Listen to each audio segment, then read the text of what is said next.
In this video, we will learn how to analyze a symmetrical three-phase fault in a power system using the bus impedance matrix, also called the Z-bus method. Let's start.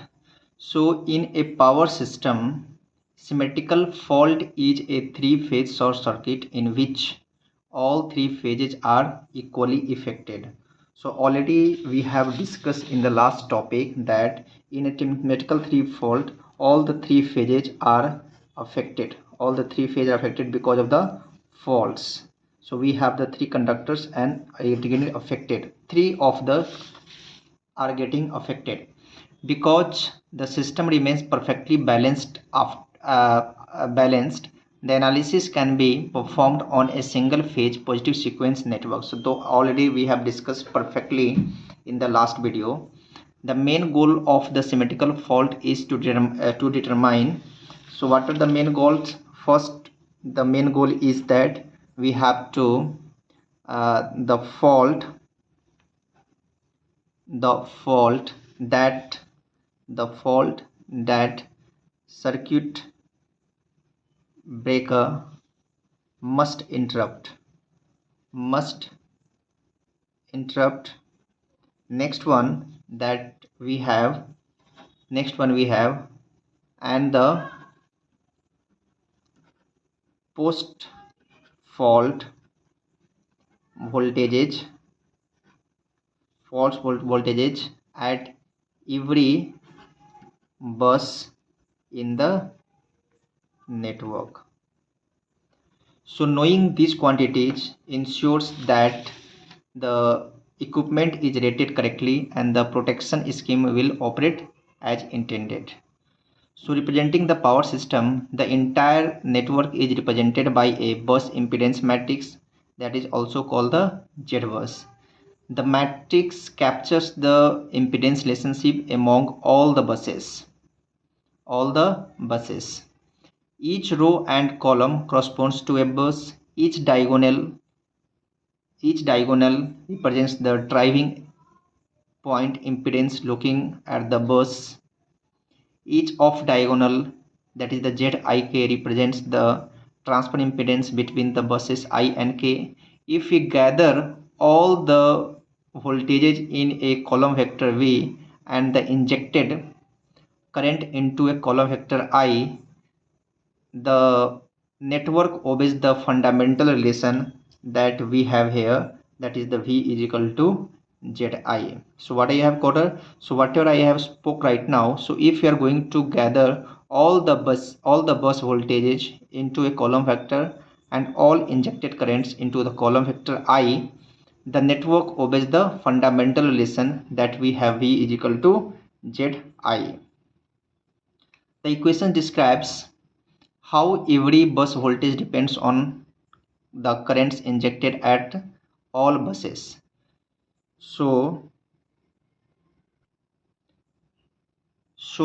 I have written V is an n is to 1 column vector of the complex voltages at each buses. So we have written the V is equal to V1, V2 up to V2, Vn into n into 1 matrix. It is a column vector matrix. Next one we have written, that is the where n. What is n? N is the number of buses in the power system, and I is equal to I1, I2, I3 to In. N is to 1, that is the in the column vector matrix. So where Z, what is Z here? Z is the n into n buses impedance matrix in the Z buses. Next that we have here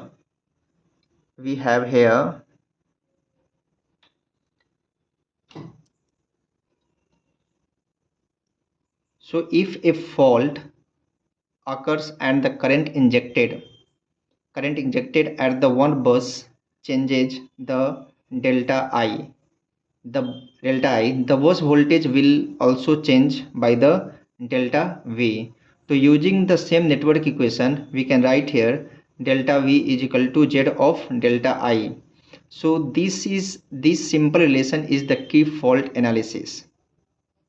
So here I have written here delta V is equal to Z of delta I. So we can write here delta V is equal to V1, that is the changes here, V1 plus delta V1 plus V2 plus delta V.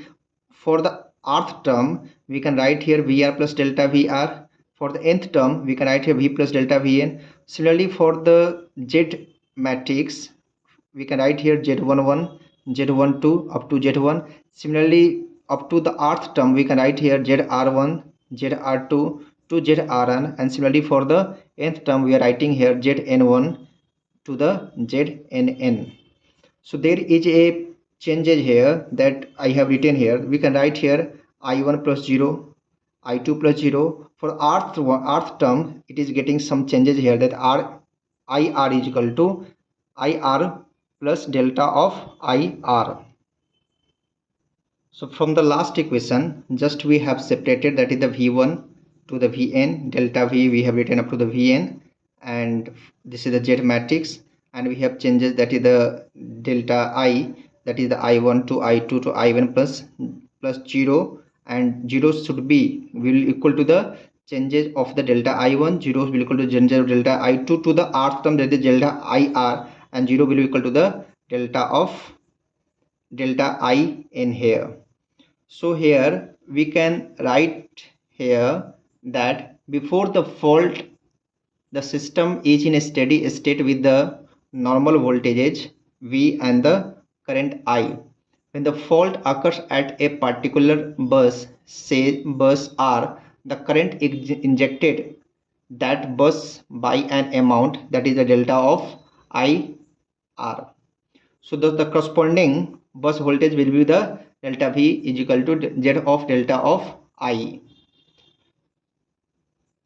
So here I have written del V plus delta of V is equal to Z of I plus delta I. So V plus delta V I have written as it is here. So we have multiplied inside the bracket here. So ZI plus Z of delta of I. So already we have known from the last equation that the V is equal to Z of delta I. So this will get cancelled here. So delta V will be equal to Z of delta I. The small block diagram shows the power system. This diagram shows the power system network connected to a reference bus. The faulted bus with a fault impedance ZF, with the ZF to the ground, and the current IF flowing through the fault. So these pictures, so we have drawn the two pictures here, and we can see here that I have written for the Z term, that is the rth column, ZTH is equal to Z of RR. We have taken the question number 3.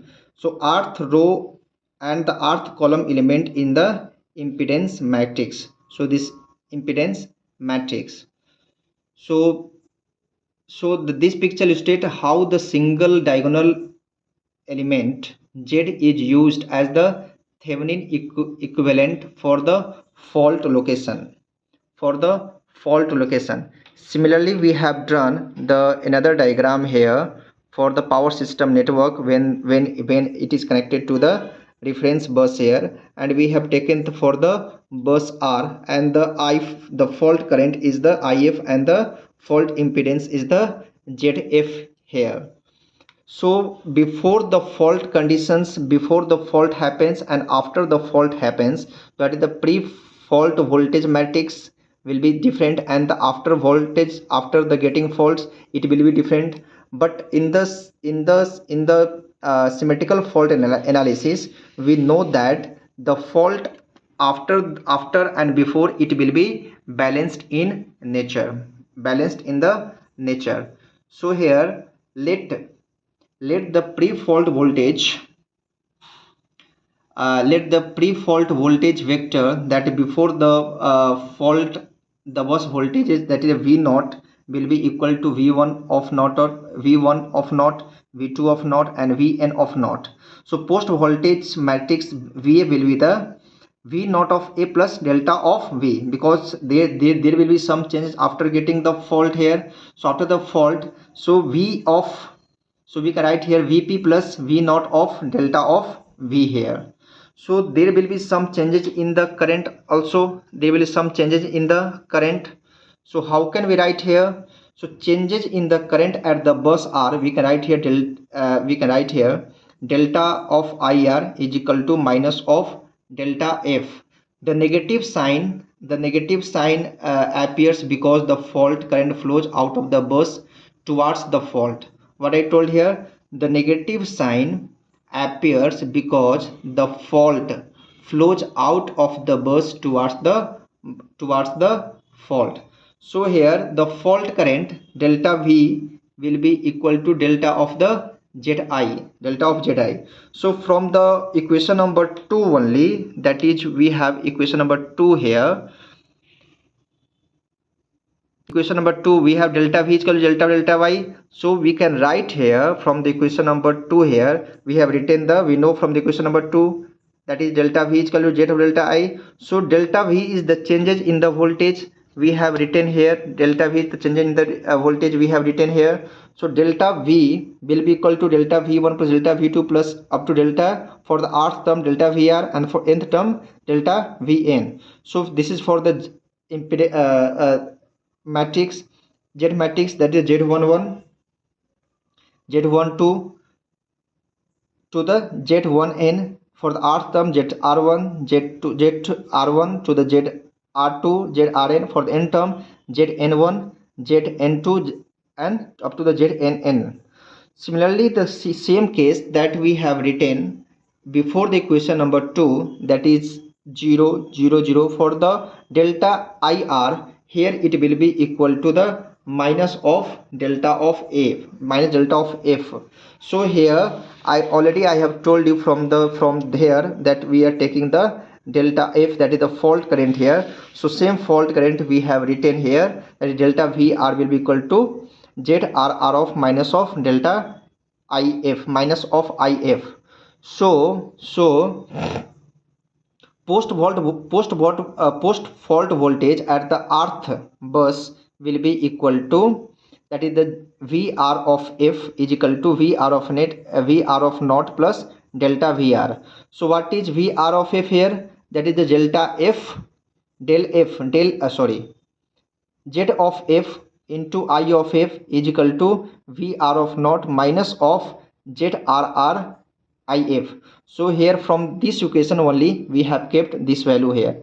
So after solving here, so if we'll solve this equation, so we can get here, so delta ZF IF we can keep this side, so it will be plus of minus, this will look at this side, so plus of ZRRRIF is equal to VR naught. So AIF will be the common, so ZF plus of ZR will be here, so we can take the down here. So IF will be equal to the VR of naught divided by the ZA plus ZRR. So this is called the post fault voltage at the rth bus we will get here. The post fault current voltage at any ith bus can be found as Vi of F is equal to Vi of naught plus delta of Vi. So we can write here Vi naught plus ZIR dot, already we have derived in the last section, that is ZIR of minus of IF. So Vi of F we can write here, it will plus minus will be minus here, so ZIR. So already we have the value of the IF, so we will put the value, so ZVR naught divided by ZF plus ZR will be here. So this is the final equation for the post fault voltage at the ith bus can be found as. So this is our bus. So what is the summary of this one? So begin with the Z bus equation, V is equal to Z high. Introduce the concept of the voltage change when a current injection changes. So the diagonal bus element gives the Thevenin's impedance at the faulted bus. So we have derived the fault current, that is the IF. Then we have computed the post fault voltage using the equations. We have emphasized that this method works for any symmetrical three-phase fault once the Z bus is known.